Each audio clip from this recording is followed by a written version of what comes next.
I'm Erica. Mary and her husband Joseph began making plans for the new baby. But the land where God's people lived had been taken over by the Romans. Because of this, the Jewish people had to pay taxes to the Roman government. From time to time, the Roman ruler would order that all the people be counted and their names recorded. This is called a census. More people, more money. Count them all so we can squeeze every last denarius from them. All persons in the province of Judea must return to their family home to be counted for the Roman census. When Joseph heard this, he was a little nervous. Joseph wasn't too excited to tell Mary she had to go on a journey when she was going to have a baby. But they had no choice. And do you know where Joseph's hometown was? Of course, Bethlehem. Mary and Joseph were living in Nazareth. Bethlehem was about 80 miles away. 80 miles is a long way to walk, especially when you're ready to have a baby. The journey would have taken close to a week, so they would have had to sleep on the ground at night. How are you feeling? Let's say camping isn't my favorite right now. It's likely that Joseph had family living in Bethlehem. He and Mary may have planned to stay with relatives when they arrived. But once they got there, no one had any beds available. And so Joseph and Mary ended up in the only place there was still room, with the animals. Imagine sleeping in a small room with a bunch of farm animals. It was kind of like that.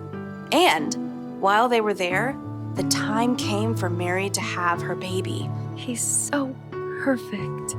We'll call him Jesus. Mary swaddled baby Jesus and laid him in the feeding trough, or manger, because there was no cradle. In the midst of all that mess, Mary and Joseph chose joy. They knew that God had kept the promise to send a rescuer. And as they stared at Jesus, they knew he would be great.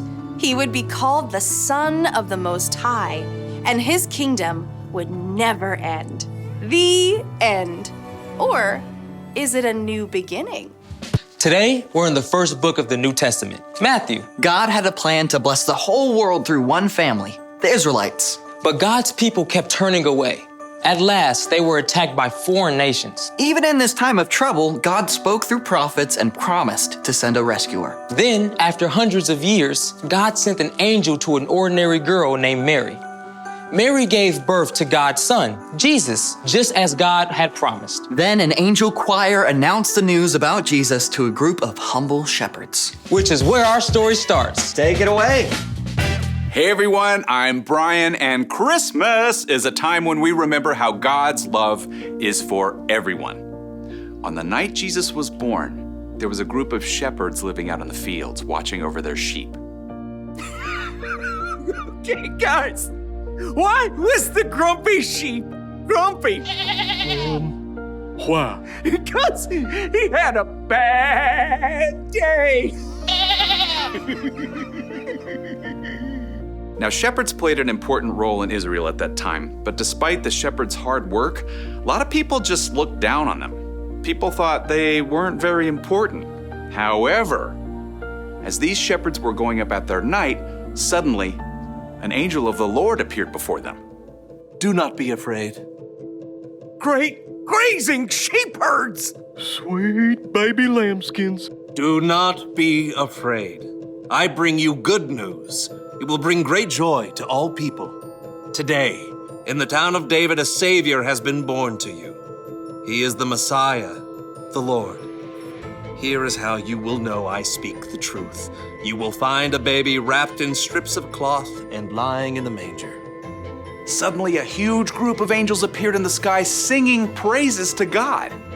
May glory be given to God in the highest heaven, and may peace be given to those he is pleased with on earth. When the angels left, the shepherds ran off in excitement to find the baby the angels had told them about. Look for a manger. There's a bunch of mangers. Well, then we'll check 'em all. At last, the shepherds found baby Jesus, lying in a manger, just as the angel had said. Whoa, baby. You got that right. Well, let's tell everyone. We're spreading the news. The shepherds ran off and told everybody they saw the good news about Jesus. All who heard them were amazed, and eventually the shepherds returned to their fields, praising God the whole way. Though people thought that shepherds were unimportant, God chose a group of shepherds to receive the most important news in history. So the message was clear. God's love is for everyone. The end.